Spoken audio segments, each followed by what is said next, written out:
जब भी हम एशियन कॉन्टिनेंट की बात करते हैं तो उसमें दो मेन रीजन दिखाई देते हैं। एक रीजन है साउथ एशिया रीजन, दूसरा है east Asia region.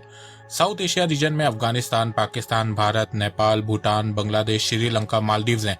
East Asia region में China, Hong Kong, Mongolia, Taiwan, south Korea, north Korea और जापान है। पर अगर आप एशिया के इन दोनों रीजन को देखेंगे तो एक रीजन आपको डेवलप दिखेगा तो दूसरा रीजन आपको आज भी अंडर डेवलप दिखेगा। ऐसा क्यों है, आइए जानते हैं।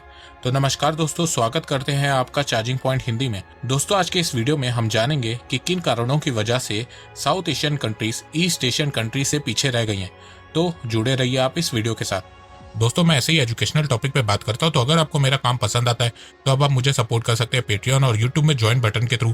और अब आप मुझे फेसबुक, इंस्टाग्राम, ट्विटर में भी फॉलो कर सकते हैं और मेरी वीडियोस को वहाँ पे भी शेयर कर सकते हैं। दोस्तों, अगर आपको एडवांस MS एक्सेल सीखना है तो मैं आपको 1475 रुपए का कोर्स फ्री में दे सकता हूँ। और अगर आपको financial market, share market, mutual fund के बारे में जानना है तो मैं आपको 4720 रुपए का कोर्स फ्री में दे सकता हूँ। दोनों कोर्सेज की लिंक डिस्क्रिप्शन में दी गई है। पिछले वीडियो में मैंने साउथ एशियन कंट्रीज और ईस्ट एशियन कंट्रीज को economy, military, education, technology, poverty के पैरामीटर से एक दूसरे को कंपेयर किया था। अगर आपने ये कंपैरिजन वाला वीडियो नहीं देखा है तो आप ये वीडियो जरूर से देखिए। आपको भारत, पाकिस्तान, बांग्लादेश, चाइना, जापान सबकी GDP, poverty, literacy, military power इस समय कैसी है, ये सब के बारे में पता चल जाएगा। तो आइए अब जानते हैं कि किन कारणों की वजह से south Asian countries east Asian countries से पीछे रह गई हैं। सबसे पहला कारण ईस्ट एशिया रीजन की डेवलपमेंट का एजुकेशन है। ईस्ट एशियन कंट्रीज ने सबसे पहले एजुकेशन पे फोकस किया, लिटरेसी रेट को इम्प्रूव किया, जिसके चलते आज China, Japan, south Korea, Taiwan की लिटरेसी रेट 95% से ज्यादा है। वहीं साउथ एशियन कंट्रीज की लिटरेसी रेट 80% से कम है। सिर्फ श्रीलंका की लिटरेसी रेट 91% है। तो लिटरेसी रेट कम होने के कारण south Asian countries east Asian countries से पीछे रह गई हैं। अब आप सोच रहे होंगे कि लिटरेसी रेट का डेवलपमेंट से क्या लेना देना है। तो देखो, जैसे जैसे ईस्ट एशियन कंट्रीज की लिटरेसी रेट इंप्रूव होने लगी, वैसे वैसे ईस्ट एशियन कंट्रीज जैसे कि China, Japan, Taiwan, south Korea में स्किल्ड वर्कफोर्स के नंबर भी बढ़ने लगे। अब स्किल्ड वर्कफोर्स के नंबर बढ़ने से इन देशों को मैन्युफैक्चरिंग में फायदा होने लगा। पहले ये वर्कर अमेरिकन और यूरोपियन कंपनीज में काम करते थे। काम सीखने के बाद कुछ वर्कर्स ने खुद की फैक्ट्री शुरू कर दी, जिससे इन देशों की अर्थव्यवस्था तेजी से बढ़ने लगी और आज इन देशों की कंपनीज ग्लोबल लेवल पे कंपटीशन दे रही हैं। तो इस समय सबसे पहले साउथ एशियन कंट्रीज को अपने एजुकेशन सिस्टम को इम्प्रूव करना होगा, स्पेशली पाकिस्तान को। भारत और बांग्लादेश का लिटरेसी रेट इम्प्रूव हो रहा है, पर पाकिस्तान का लिटरेसी रेट आज भी बहुत खराब है। वहीं अफगानिस्तान की बात करें तो उससे तो कोई उम्मीद ही नहीं है। साउथ एशियन रीजन की डेवलपमेंट की सबसे बड़ी बाधा टेररिज्म है। और दुनिया में फादर ऑफ टेररिज्म कौन है, ये हम सबको पता है। पाकिस्तान के जनरल्स, प्राइम मिनिस्टर सब ने कबूला है कि पाकिस्तान ने आतंकवादियों को ट्रेनिंग दी है। पर आज भी पाकिस्तानियों को ये लगता है कि ये उनके खिलाफ कोई ग्लोबल साजिश रची जा रही है। कोई नहीं, जिस दिन इमरान खान सत्ता से बाहर होंगे वो भी पाकिस्तान के जनरल्स और एक्स प्राइम मिनिस्टर की तरह यूके में बैठ के बुक लिखेंगे और पाकिस्तान की रियलिटी बताएंगे। वहीं अगर आप ईस्ट एशिया रीजन देखो तो वहां पे टेररिज्म ना के बराबर है। ईस्ट एशियन कंट्रीज की भी आपस में नहीं पटती है। जापान की चाइना और कोरिया से नहीं पटती है। रिलेशन आज भी इन देशों के बीच अच्छे नहीं है, पर उसके बावजूद ये देश एक दूसरे के खिलाफ आतंकी साजिश नहीं रचते। ईस्ट एशियन कंट्रीज के जल्दी ग्रो करने के पीछे का एक रीजन ट्रेड भी है। बॉर्डर कॉन्फ्लिक्ट्स होने के बावजूद आज भी ईस्ट एशिया की कंट्रीज आपस में बहुत ट्रेड करती हैं। चाइना का border conflict south Korea, Japan, Taiwan सबसे है, पर इसके बावजूद ये देश आपस में ट्रेड करते हैं क्योंकि नेबर कंट्री से ट्रेड करने पे बहुत फायदा होता है। ट्रांसपोर्टेशन कॉस्ट कम हो जाती है, जिससे ओवरऑल प्रोडक्ट की प्राइस कम रहती है।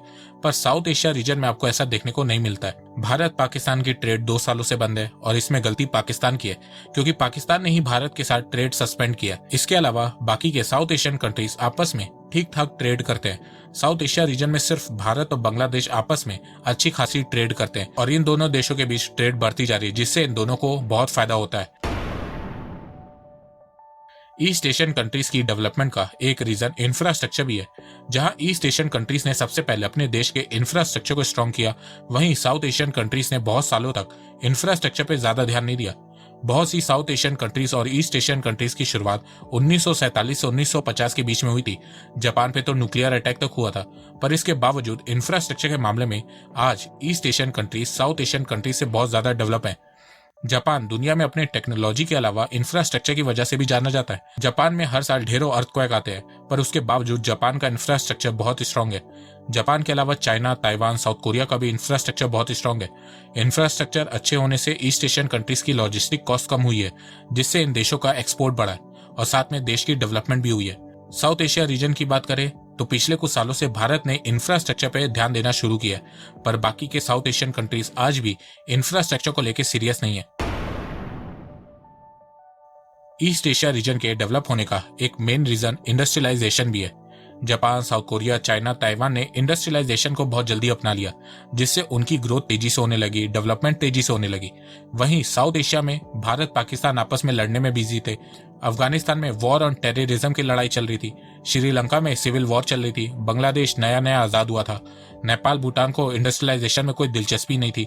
तो इस कारण भी south Asia region east Asia region से पीछे रह गया।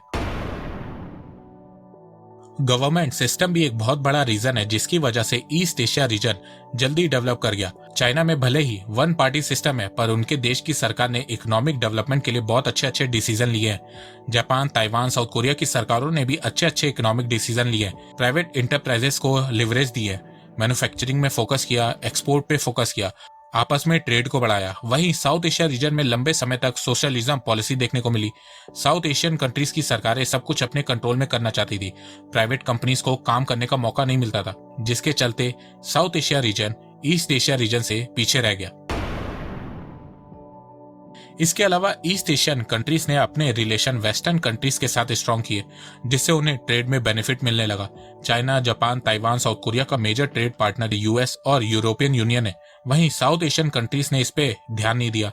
2010 तक पाकिस्तान के रिलेशन यूएस और यूरोपियन देशों के साथ बहुत अच्छे थे, पर पाकिस्तान इस रिलेशन का फायदा नहीं उठा पाया। वहीं पिछले कुछ सालों से भारत के रिलेशन यूएस और यूरोपियन देशों के साथ अच्छे हुए हैं। अब देखना यह है कि क्या भारत फ्यूचर में इन रिलेशंस का फायदा इकोनॉमिक डेवलपमेंट के लिए उठा पाता है या नहीं। अगला कारण साउथ एशियन कंट्रीज के पीछे रहने का लीगल सिस्टम भी है। ईस्ट एशियन कंट्रीज का legal system south Asian countries से ज्यादा स्ट्रांग है। China, south Korea, Taiwan, Japan में बिजनेस स्टार्ट करना बहुत आसान है। पेपर वर्क कम है, लीगल फॉर्मेलिटीज कम है, पर साउथ एशियन कंट्रीज में ऐसा नहीं है। भारत लीगल सिस्टम में इंप्रूव कर रहा है, पर उसके बावजूद आज भी Bharat China, Japan, south Korea, Taiwan से इस मामले में बहुत पीछे है। ईस्ट एशिया रीजन के डेवलप होने का एक मेन रीजन स्टेबिलिटी भी है। ईस्ट एशिया में आपको पॉलिटिकल स्टेबिलिटी देखने को मिलती है।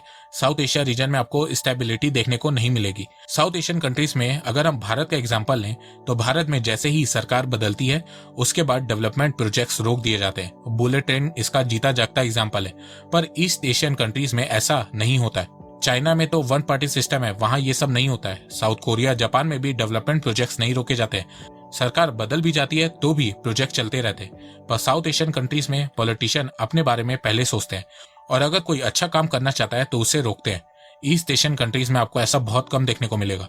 तो दोस्तों, मुझे लगता है कि अब आपको सब समझ में आ गया होगा।